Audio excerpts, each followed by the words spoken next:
Thank you. Now, tonight we pay tribute to one of our best-loved actors. He's made nearly 100 films, but none of them could compare with the story of his own life. Born in a slum, he became an international film star and a Knight of the Realm. He's won 2 Oscars and a reputation which grows as he gets older. Now, in his 70th year, he shows no sign of relaxing, never mind stopping. His latest film, The Quiet American, is the work of an actor at the very height of his powers. Ladies and gentlemen, Sir Michael Caine.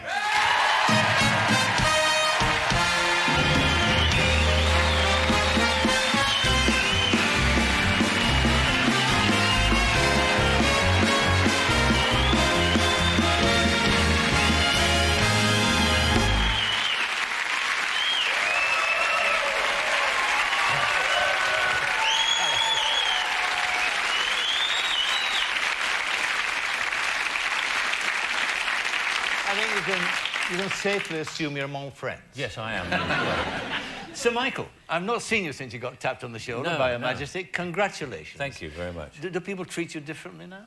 No, nobody treats me differently. No, they? No, they treat me like always the same, like dirt. That's it. We're going to explore your story tonight, and I must say, if you want to put it in a capsule, so what encapsulates your life, which is an extraordinary story, is that you must be the only Knight of the Realm who once shared his bedroom with a haddock. That's right. Yeah. My father was a Billingsgate fish market porter, and we lived in a prefab at the Elephant and Castle, and he used to steal fish for us, and he always stole too much to put in our little tiny fridge. It was a little fridge about that big. We used to buy half pints of milk because we couldn't get a pint in there. and he brought home some haddock one night, a lot of haddock. And he was a stickler for health. And so my brother and I slept in the same... It was only 2 bedrooms. My brother was 3 years younger than I. We slept in the same bedroom. And he always insisted that we sleep with the windows open for fresh air, you know? And so it was always freezing in the bedroom. So he used to keep the fish in the bedroom. And it used to be on the sideboard in the bedroom. And this night, he put the smoked haddock in there.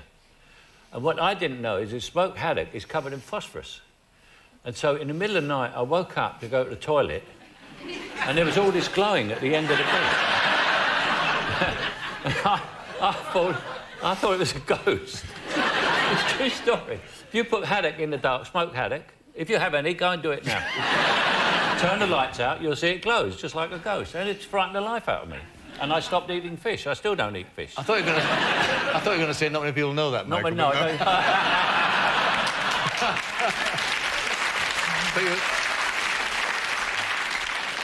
Let's talk about this... I mean, you could never imagine, could you? I mean, Camberwell and then moving into prefab. From that point, you could never imagine, I suppose, ever being knighted... Well, knighted? You didn't think of that? No. You don't even think of being a movie star. I was a big movie fan. Massive movie fan. I used to go to pictures 7 days a week. I used to see... There were always lots of films to see. Mind you, there was no television, you know? And so I grew up knowing about the cinema, but when I became an actor, the only reason I became an actor, well, it was several reasons, actually. 1, I couldn't do anything else. I was so stupid. 3, I wanted to meet beautiful girls. Oh, I missed 2, didn't I? 2 and 3. I went straight... That was 2 and 3. Yeah, and I wanted to meet beautiful girls. And so... But the serious part of it is that I had never seen on screen, in the British cinema, anybody who really represented me. It was very rare. You had as a young working class man, someone working class on the screen to identify with. The first time I ever saw it was Johnny Mills in This Happy Breed, Noel Coward, who came from South London, from Clapham, actually. And he played a sailor, and he was a Cockney, and he wasn't a villain, and he wasn't a caricature. He was a real person. Right. And I thought, Jesus, that's it, that's fantastic. Yes. And I thought, well, if I can just go on the screen and play a real working class person, it doesn't have to be big parts or anything. Just get it right. This is how an ordinary working class person in England is. He's not a Cockney is not some grovelling guy with a cap going, yes, Gov, anything you like. It's a fair cop and all this bullshit. You know? He's a real person, Yes, that's right. With a brain. That was my idea. That was your idea. Well, it worked. Of course, I failed. No, it worked very well. And the persona you created around that, like all great film stars, I mean, there's a lot of you in what you did in the movies, which is what's interesting about The Quiet American, your new film, is there's not an awful lot of you in there. No, there's none of me, really. Is there? I mean, no, it's wonderful. It's a marvellously moving performance, actually. Well, thank you.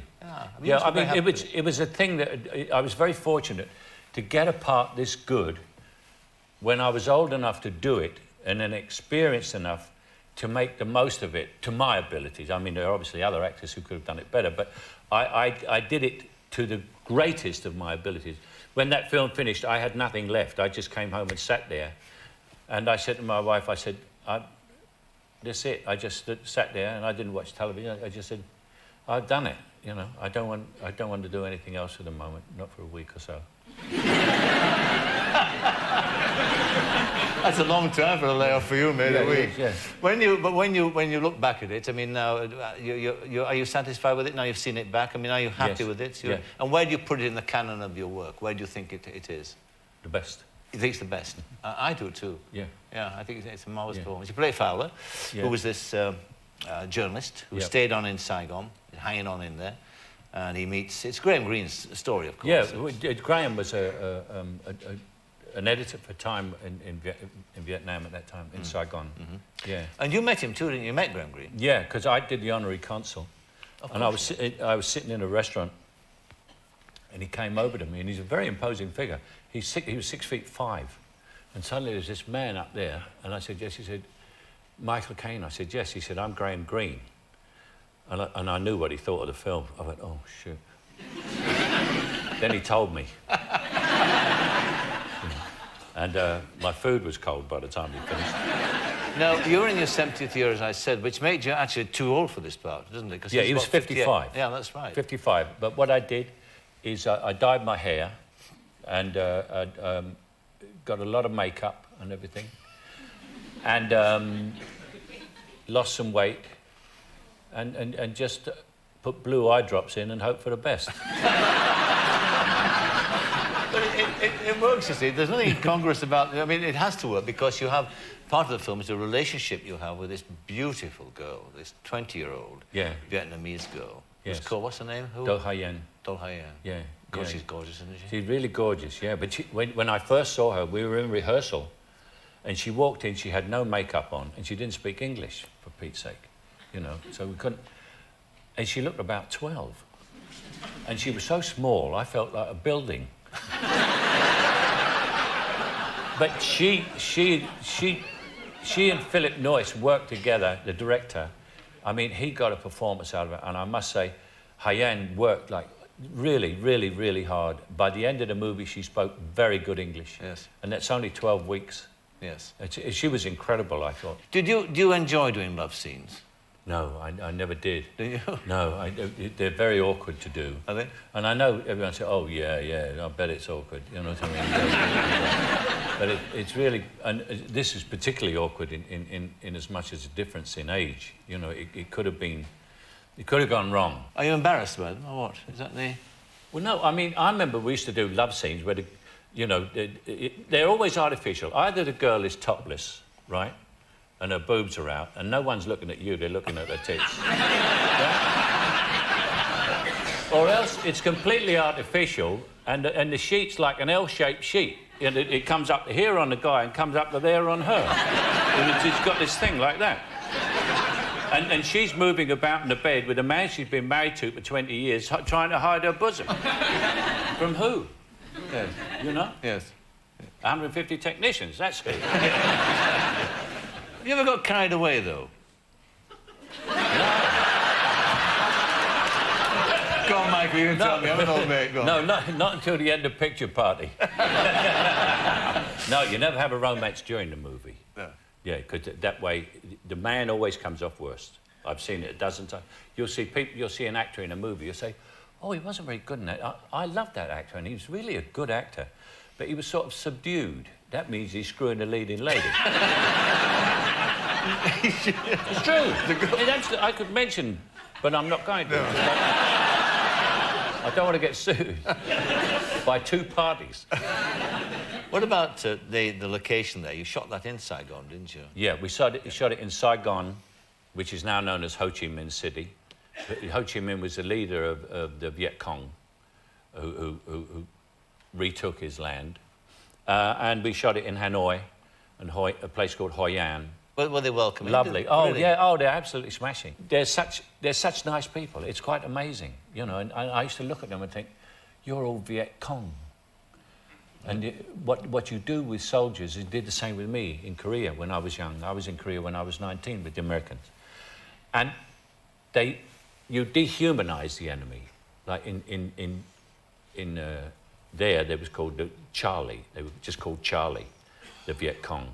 In China, in Korea, we were against the Chinese army, and the Chinese were known as gooks.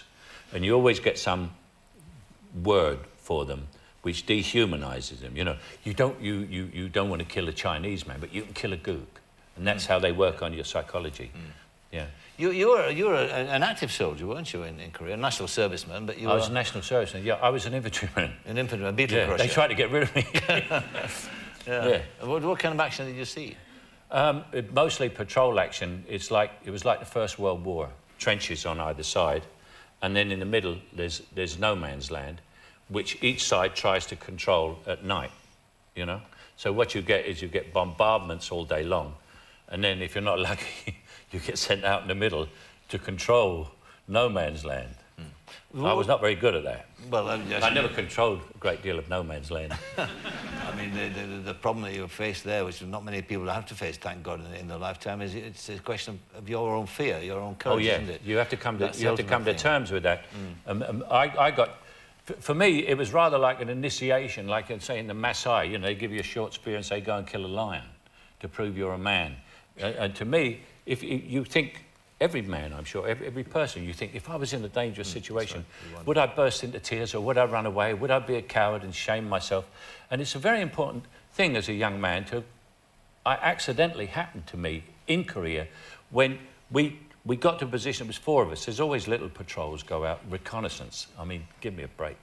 But we got out there. It was an officer and a corporal and another soldier and me. And we got out there, and then we could hear all the voices, and we knew we were surrounded. And then the Chinese always called at you, shouted at you, stuff. You know, you want to go home and all that stuff. And it's very eerie in the middle of the night. You know, I mean, you literally pee yourself with fear. Sure. But we just sat there, the 4 of us, and we all went, what are we going to do? And we all 4 of us said, we'll die expensive. And we were going to die expensive. And we decided, we charged. We knew we were going to die. I mean, there must have been 100 of them. And we charged. And we charged the wrong way. It's true. It's true. I mean, there's the 4 of us, silly sods, charging through. It's rice paddies we're on, rice paddies. Charging through. And we charged them to surprise them towards their lines. What we didn't know, they'd all gone round the back behind us to stop us getting back to our lines.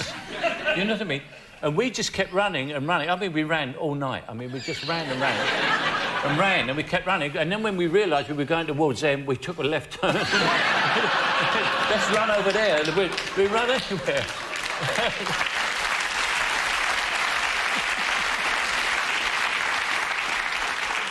And this is the story of my bravery as an infantryman. I did the first 4-minute mile. And there was no one to see or record it. But when I got back, I realised that what I'd done, I said, I'm going to die dear. I'll die expensive. And we were ready to kill as many of those sons of bitches before we died. We really were. All 4 of us. And each one was dumber than the other one. The officer was bloody stupid. You know, because he said to us, I'll give all of you a $5 if we go up the line, the Chinese line, and take a prisoner. I said, "What are you insane? Are you?" I said, I'm already a mug enough. I said, I'm out here fighting against communism for capitalism, and I'm being paid $4 a day. I said...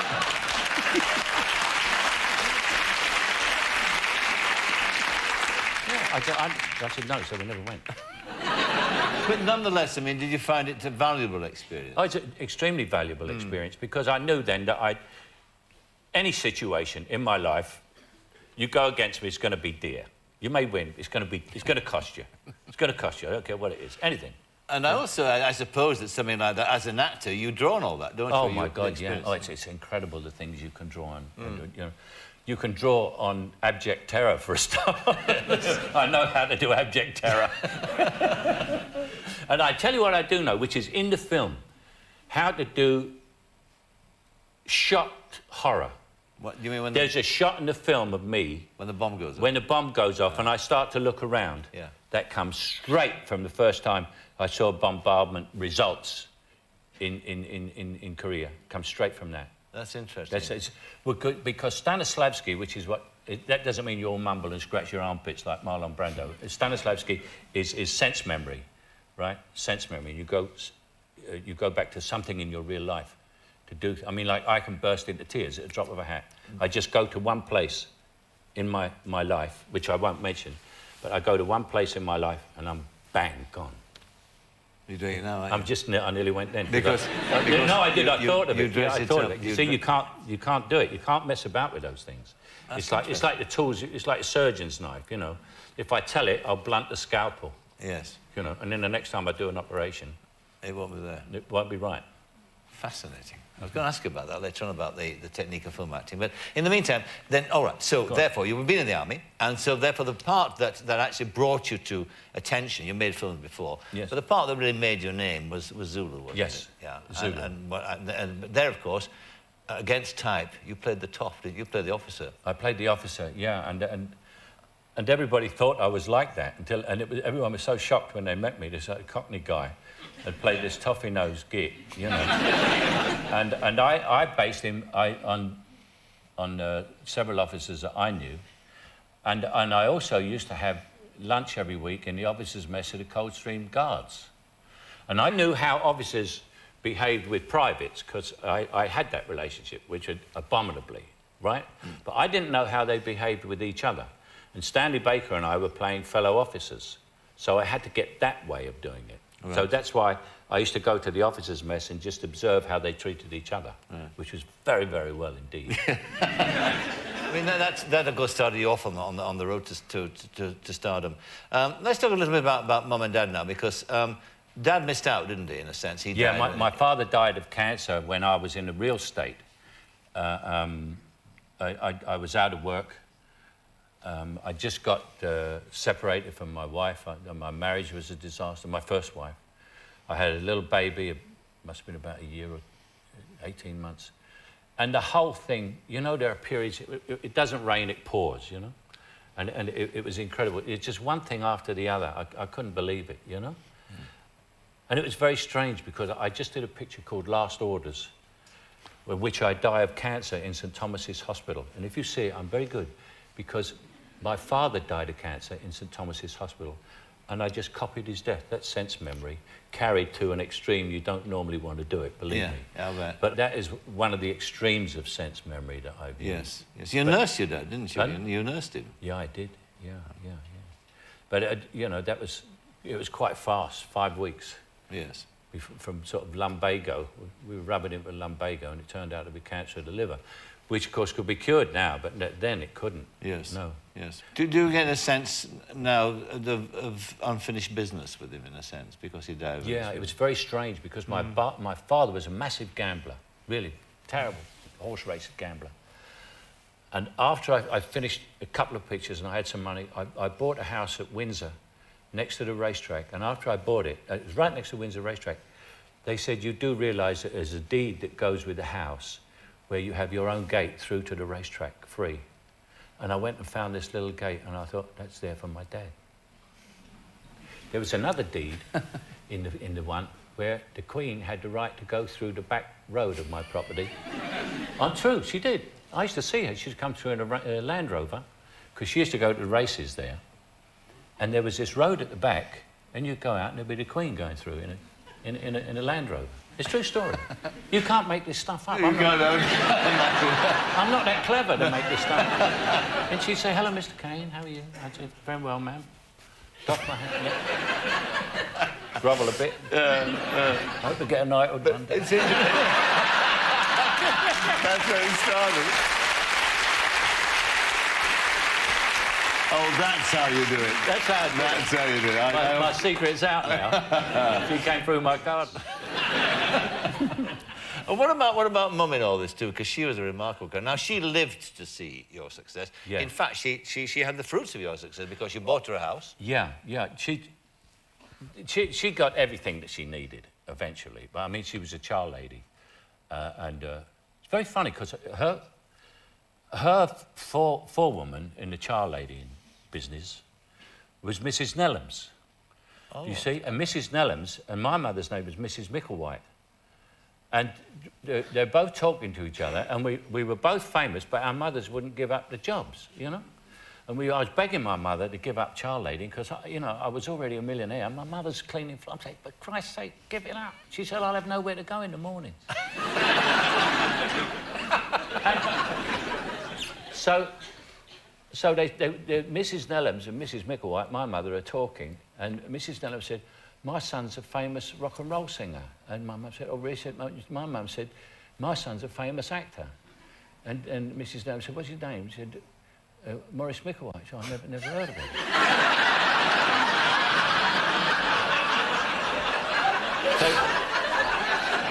So my mother says, what's your rock and roll son's name? She said, Terry Nellams. So my mother came home, she said, you ever heard of a rock and roll singer called Terry Nellams? I said, yeah. I said, it's not his real name. That's his real name. She said, who is it? I said, Adam Faith. Adam Faith's mother was my forewoman. My mother's forelady in the cleaning. That's the two of us, Terry Nellams and Maurice Micklewhite. I said, Mum, you're nuts. But she was very funny. I'll tell you funny, when in the 60s, she said, what's all this about miniskirts and all this? She said, what's going on? I said, have you seen a miniskirt? She said, no, what's it? So I said, Saturday, I'll take you down to King's Road.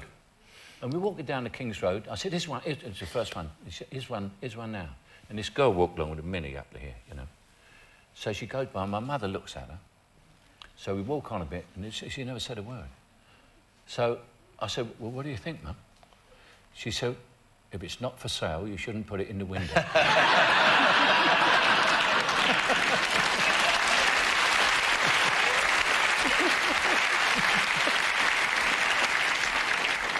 The other extraordinary, I said in my introduction that your life story is just, I mean, a scriptwriter couldn't invent it, and if they did, they'd think it was greatly exaggerated.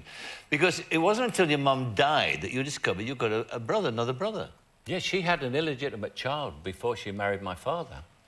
And what happened was that a newspaper was doing an article on the state of mental health establishments in England.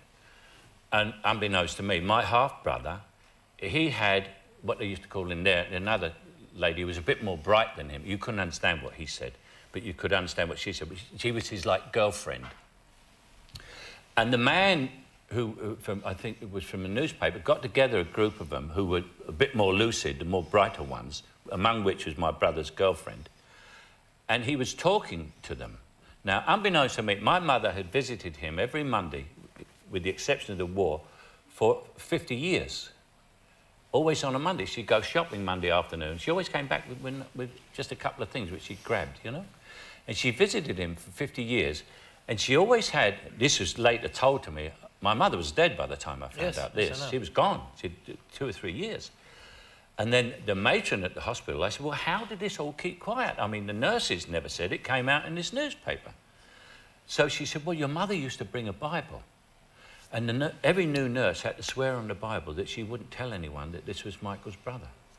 Because he had a picture of me, she gave him a picture of me on the wall in Zulu, on that horse. It was on the wall, so he knew who I was when he saw the television. And then what happened is the newspaper reporters talking to all these inmates, you know, the brighter ones who could get some lucid answers from. And his girlfriend said to the reporter, said, you see that man over there? And he said, yes. She said, that's Michael Caine's brother. Of course, his ears went, what? And then it came out in the paper. And I read it in the paper. No, the editor called me. He said, I'm going to print this on Sunday. And they were very good at it. He said, I'm going to print this, Mike. I think you should know. You've got a brother. And I said, it's preposterous. He said, no. He said, no. What were your feelings? Well, I wanted to go and see him. I wanted to When see you if he did was see all right. him? Yeah, I went and saw him. And I got, you know, I was very rich by then, all this stuff. And the most amazing thing was, the name of the asylum was Caine Hill. And it's just the other side of Streatham, somewhere. Because he wasn't in there then, he'd been moved to a better place by the time I found him. And, but then he died about 18 months after I got to know him. But I went and saw him, and I had these long conversations with the nurse, because I couldn't understand what he said. What had happened is he'd suffered from epilepsy when he was young, and in those days, they used to lock him in a cellar with a stone floor, and of course he'd bouncing about on there. He's probably quite intelligent, but you know, he bashed himself into bloody brain abnormality. And she gave him to the Salvation Army, and they looked after him until they'd figured he was old enough to show epilepsy. Oh, God knows when that is, I don't know. But there was this incredible story, you know. It's remarkable. Did your dad know about it? No. He didn't know either? Oh, no, he'd have killed her. My father, if he'd have known. Oh. What were your feelings about your mum when this came out? I mean, did you feel sorry she not confided in you? I felt absolute amazement. Absolute amazement how she fooled us all for 50 years. Every Monday. And when she used to come to the country on a Sunday, yes, you know, yes. and my driver always told me I had to drive with a Rolls Royce, take my mum back to London, you know. And he said to me one day, he said, she always gets out at the bus stop on Streatham High Road. And her house was round the back by the park, the Streatham Common. And the penny never dropped. She was catching the bus to the asylum straight out of the Rolls Royce. And she always used to go round, and you know, there's always plenty of stuff. She'd go around and pick up all the chocolates, candy, cakes, anything, ice cream and everything. And whenever I went to see her, there was never anything in the fridge. I thought, where's she put all this stuff? She can't be eating it, it's too much. She was giving it to him. It's amazing.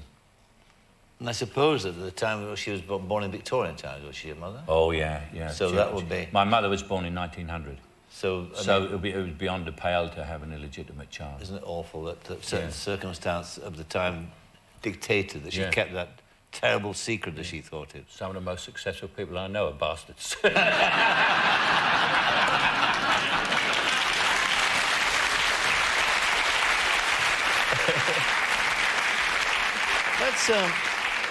Let's look at a movie Hard to get a laugh at the end of that story, well, wasn't it? well, I read somewhere that you said that of all the films that you made, one of the most enjoyable films that you made was A Man Who Would Be King. Yes. You enjoyed that, didn't you? Yeah. It's because of my relationship with Sean and John Huston, the director. That's right. We had a wonderful time on that. And Sean is one of my closest friends anyway, and was before that. He came into business. They were doing South Pacific, and they wanted all these men to sing, there's nothing, you know, sailors, there's nothing like a dame, nothing. And they got all these chorus boys to come round and audition, you know, the Americans. And they're going, there's nothing like a dame. And he said, Jesus. You know, Josh Logan sitting there going, it's not very convincing, I'm afraid. And he said, this is a true story. Oh, sure. And he sent his talent scouts around all the gyms, gymnasiums, to get some, you know, big brawny guys to put up the front as American sailors. And Sean was Mr. Edinburgh. He was Mr. Edinburgh, and he was like Arnold Schwarzenegger. There was all this. And they put him in it, and that's how he started. The first Saturday of that show, I went to a party, and that's where I met Sean. And that was that time. The last time I was in the queue for the doll, right, Sean was 2 in front of me. He was. Did you know? He always got there early. He's a Scotsman. Oh,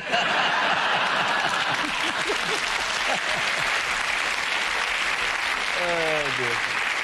Well, you obviously got on very well, and you had a great time, didn't you? I mean, both on the set and off the set in Morocco. Yeah, oh, yeah. We were in a place called Ouarzazate, which is on the edge of the Sahara.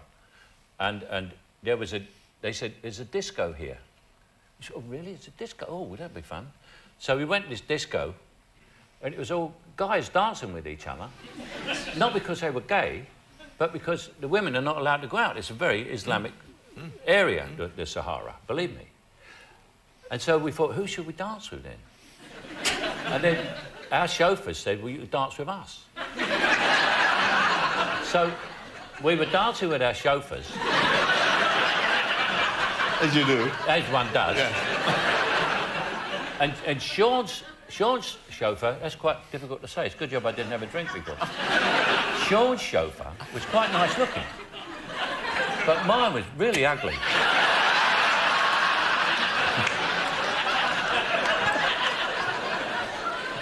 So I said to Sean, shouldn't they be outside with the cars? So I said, yeah, you never know. I said, send them out. So I said, well, you want to dance? So we danced together. It's funny. Yeah. I mean, the stupid things that happen on... They're always... Locations. You find yourself in these situations and you think, I can't tell this back home. No one's going to believe me. You know, and it was all, like, seductive and all the lights... And the men weren't gay. None of the men were... Well, I don't know whether they were gay. They wore long robes. I couldn't tell. You couldn't tell down there. No. But I suppose locations vary, don't they? There's some lousy ones and some good ones. What's the worst location? The Philippine jungle. I did 16 weeks there in the Philippine jungle. And that was scary because they used to have what they called a twig snake. And of course, you know, Muggins me, I said, what's a twig snake? He said, well, it looks just like a twig. You can't tell. You know, in the jungle, there's quite a lot of twigs.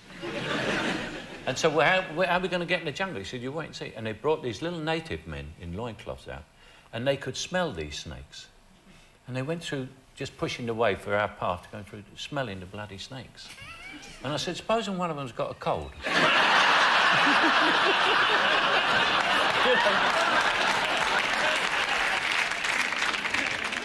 What about movies as well? I mean, you've made some marvellous movies, you've made some bad movies, you've made a lot of movies. I mean, that's what happens. What's the worst film you think you've ever made? The Swarm. Yeah. It was about a plague of bees. Killer bees from Brazil. And they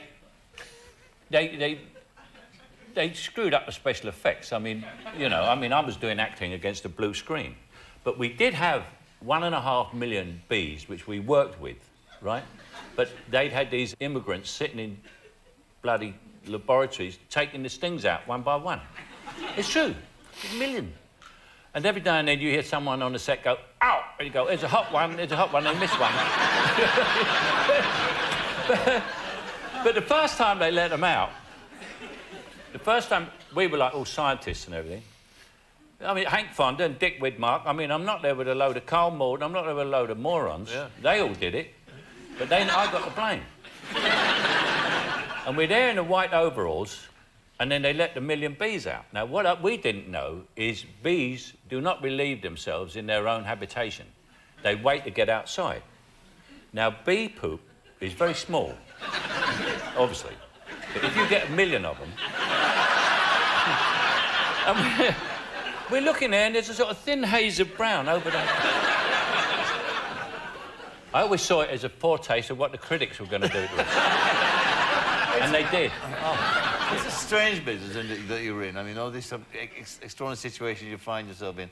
And the other thing, too, about you, your career, is that very much it's like an old-fashioned star's career, isn't it? When the old studio system... I treated myself like a studio. You did? Yes. Yeah, exactly. I mean, you did all the movies that came your way because I grew up in that system, you see. I knew how the bosses treat you, you know, and you had a contract, you had to do that and do that and do that. And then you got loads of experience. That's exactly. And that's what happened to me. I did load... I don't know if some of them were crap, but I needed the money as well. Yes. Because if you make a success and make money and you come from a wealthy family, you don't have to give anyone anything. Do you understand? I had to buy everyone a house. The Swarm was my mum's house, and it was great. You know, the picture was crap, but the house was great. The house was great. What about the iconic Michael Caine? You know, the man beloved of the people who do impressions, and the man who... I mean, one of my sons, Michael, I mean, he always does that scene from The Italian Job where, you know, he says, I want him to blow the bloody doors up.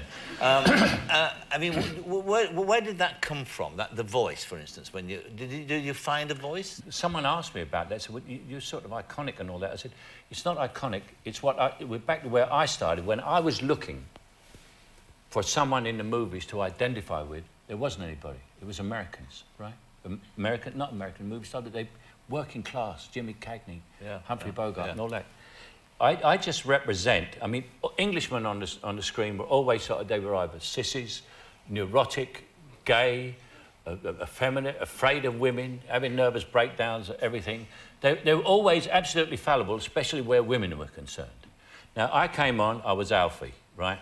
So that's all the women taken care of. The Italian job, we won the football and got the gold, even though we lost it in the end, right? And Carter, anybody said to me, you get your nose pushed down your throat, you know? So there were the three iconic things for a young man to look at. You had an Englishman who, on the screen, was all those things. Off the screen, I'm not any of those things. I'm not very tough at all. And so I think that's what young men see, is an Englishman who represents that. You never said, did you, not many people know that? I mean, No. Peter Sellers said that. Did he? Peter Sellers, yeah, because I'm always full of information and facts. You know, if you mention something, I said, you know, and he was the first. Peter always had the new gadgets, right? Yes. So he was the first one to have an answer machine. And I called him one day, he wasn't in, and there was me saying, my name is Michael Caine. I just want you to know that Peter Sellers is not in. Not many people know that. He invented that, not many people know that. Yeah. And then everyone who rang him, they got me saying, not many people know that.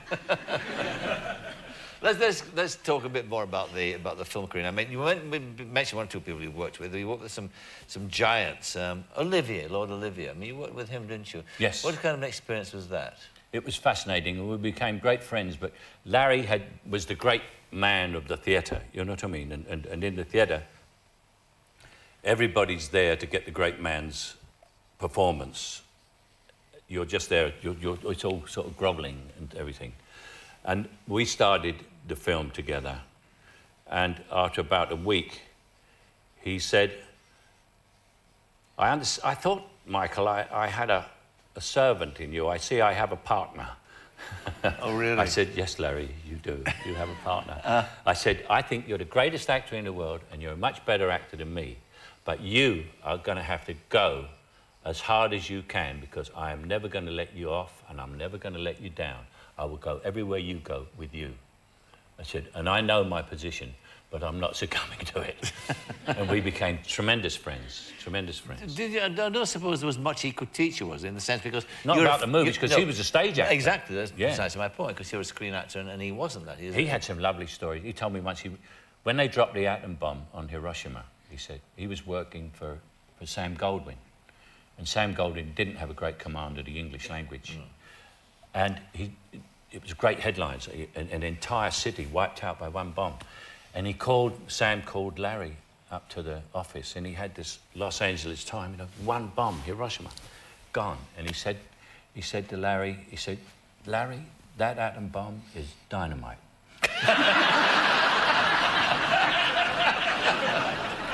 Yes, the Goldwynisms, yes. Yeah, the Goldwynisms. Yeah. When Joe Mankiewicz, who directed that picture, he wrote a lot of pictures for Sam, and he did a rewrite once, and Sam said to him, Goldwyn had a voice like this. And he said, Joe, he said, it's great. He said, now the script has warmth and charmth. You wonder how many of them are made up, of course, you know, like stories about somebody else that you worked with, of course, no account. Oh, Noel was funny. Yeah. Noel was funny. At that time, there was a Vietnam thing going on, and Vanessa Redgrave, who was like a Trotskyist and all that stuff, was leading anti-American demonstrations against the war, you know, as a lot of other people were. I used to go every Wednesday night with Noel and have the most English thing I ever did.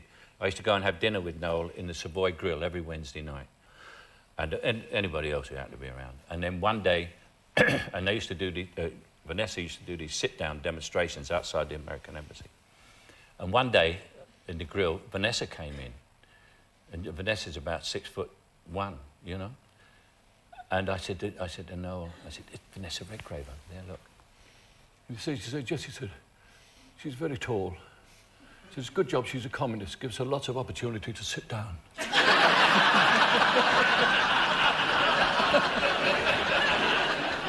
And Woody Allen, too, was somebody else that you worked with. It had a significant effect on your career in the sense that the film that you made Hannah and Her Sisters, that was the first time you were recognised by the Academy. Yeah, I won the first Oscar for that, first for Oscar Hannah for and Her that, Sisters. Yeah. I mean, what's Alan like to work with as a director? Does he give you much or not? Woody, like all comedy writers, never says anything funny. Yes. He's listening to you. Yes. And all those comedy writers, they have a pencil, a piece of paper. If you say something funny, they go to the toilet and write it down. Does the Oscar make a difference? Yes. Does it? Yeah. I mean, not just to yourself, to your own pride and fulfillment. Does it make a difference to you as an actor, to the kind of parts you get and things? Yes, it does. Yeah. Tremendously. Yeah. Yeah. I mean, the Oscar for Cider House Rules brought about a situation for me where The Quiet American happened. Because I was then, bang, several things happened, you know? Philip Noyce had a hit and everything, and it all came about, and that's how it got financed. Yes. You know?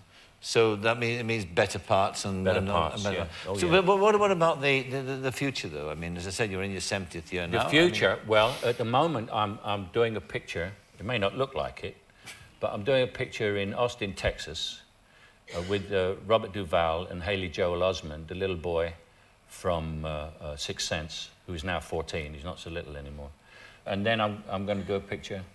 I've got stuff. You see, I don't have to work, obviously, but I love to work, but I don't want to do crap. So I sit there. I will sit, like, I sat for 2 years. I didn't get a script I wanted to do. And then I got Blood and Wine, which I did with Jack Nicholson and Bob Rafelson, you know, and I did that. Then I sat and I got Little Voice, and I sat and I got Cider House Rules, and then I sat and I got Quiet American. I sat for 18 months to get that, but it just so happens I did Quiet American, and then I didn't work for a year, and then very quickly I played Austin Powers' father. I've got a wonderful mad comedy called The Actors that I did in Ireland, but they're things that I find interesting. You see, it's not about the money anymore. It's not about the money. No. Oh no, it's not. No, no. Some of the pictures I do, you know, they haven't got any money, and it's just the joy of doing it and getting it right, or trying to get it right. Because, you know, also, I think if you give up, you die. You know, what am I going to do? Watch EastEnders? I live EastEnders. I lived EastEnders for 30 years, you know? I can't watch a TV show every night. No, you got to do. I think you're quite right about going on and doing it. And yeah. Also, too, I mean, did you get as angry as I do about the ageist thing? About the sense that... I get very ticked off about that, yeah. I was never ageist myself. I never was. I never treated old people with condescension, ever. And you last about 2 seconds trying it on me. I tell you, you know, when it got... No, I don't know what it is, but I don't know what I look like, but I had a chauffeur the other day, and he was helping me out of the car. Like I was a little old lady. I said, get out of it. Now, what's it all added up to? I mean, that famous line from your early film, I mean, what's it all about, Alfie? I mean, what's it all been about, you think? It's all about being happy and spreading the happiness that you have first amongst your family and your friends. I'm a very family-oriented person, which is probably unusual in this day and age, but like you, the family comes first. I adore my home. People say to me, where do you go for your holidays? I say, home. That's where I go for my holidays. I love to be home. Yes. You know, I'm here from the weekend. In Austin. I came from Austin in New York on the Concorde to do this show in the morning. I go back to Austin. I work on Monday morning. Tomorrow morning, I'll get up early just so that on the way to the airport, I can spend an hour in my house in the country. I just walk around it, get out, and go on the plane. And go. Have you ever had the urge to go back on stage, which is where you started? No. You haven't? Never, no. I always regard... I had a terrible time on stage.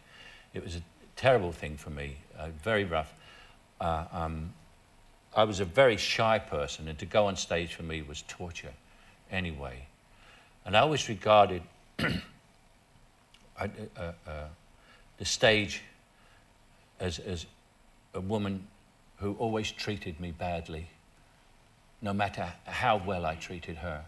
Movies is a woman who always treats me superbly, no matter how badly I treat her. So she's the one I love. And finally, I came across a line which I just wanted you to sort of explain to me. You said that if you did have one philosophy of life, it was use the difficulty. Yes, use the difficulty. What does that mean? Well, yeah, I got it from I was rehearsing a play when I was a very young actor, and I had to come in this scene. It was a stage play. I'm behind the flats, waiting to open the door. There was an improvised scene between a husband and wife going on inside, and then they got carried away and they started throwing things, and he threw a chair, and it lodged in the doorway, and I went to open the door. And I just got my head round, and I said, "I'm sorry, sir, I can't get in." He said, "What do you mean?" He said, "There's a chair there." He said to me, "Use the difficulty." I said, what do you mean? He said, "Well, if it's a comedy, fall over it. If it's a drama, pick it up and smash it." He said, "Use the difficulty." Now, I took that into my own life. You ask my children, they say, directly, anything bad happens, they go, "We've got to use the difficulty. How can we work? What can we get out of this? You know? Use the difficulty." And so, there's never anything so bad that you cannot use that difficulty. If you can use it 0.25% to your advantage, you're ahead. You didn't let it get you down, you know? That's my philosophy. Use the difficulty. Also, the added philosophy is avoid them if you can. At all costs.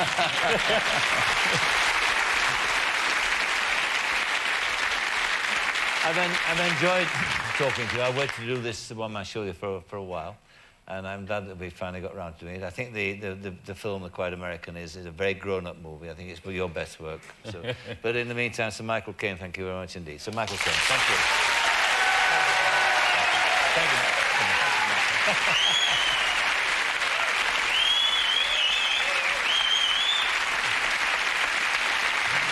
Thank you. Thank you for watching, and from all of us here, a very good night. Good night.